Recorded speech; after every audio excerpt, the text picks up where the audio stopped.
UPSC current affairs programme में आपका स्वागत है। हम चर्चा करेंगे नीलगिरी क्षेत्र में अफ्रीकी स्वाइन फीवर के प्रकोप के बारे में।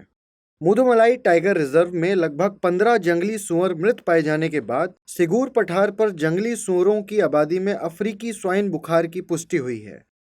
इसके अलावा एमटीआर से सटे कर्नाटक के बांदीपुर टाइगर रिजर्व में भी पाए गए मृत सूअरों के नमूने भी अफ्रीकी स्वाइन बुखार से पॉजिटिव पाए गए हैं। आपको बता दें कि कर्नाटक में बांदीपुर टाइगर रिजर्व और नीलगिरी में मुदुमलाई टाइगर रिजर्व सिगूर पठार पर ही स्थित हैं। अफ्रीकी स्वाइन बुखार घरेलू और जंगली सूअरों के लिए अत्यधिक संक्रामक बीमारी है, लेकिन यह मनुष्यों या अन्य वन जीवों में नहीं फैलती है। यह मानव स्वास्थ्य के लिए खतरा नहीं है, लेकिन सूअर की आबादी और कृषि अर्थव्यवस्था पर इसका विनाशकारी प्रभाव पड़ता है। वर्तमान में अफ्रीकी स्वाइन फीवर की रोकथाम के लिए कोई प्रभावी टीका उपलब्ध नहीं है। अफ्रीकन स्वाइन फीवर से होने वाली मृत्यु दर 100% तक पहुंच सकती है। वायरस पर्यावरण में लंबे समय तक कपड़े, जूते, पहियों या अन्य सामग्रियों पर जीवित रह सकता है। यह हैम, सॉसेज या बेकन जैसे विभिन्न पोर्क उत्पादों में भी जीवित रह सकता है।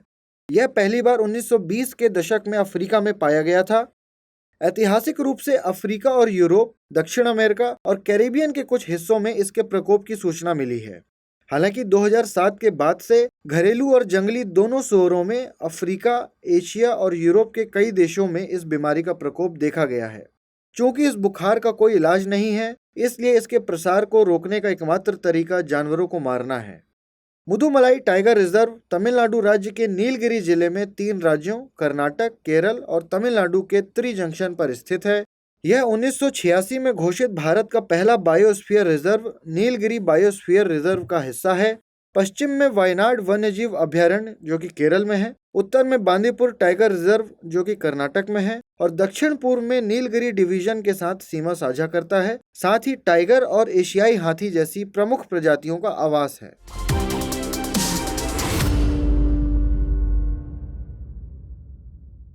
हिंदी में यूपीएससी की तैयारी से संबंधित प्रोग्राम्स को देखने के लिए सब्सक्राइब करें स्टडी IQ IAS हिंदी।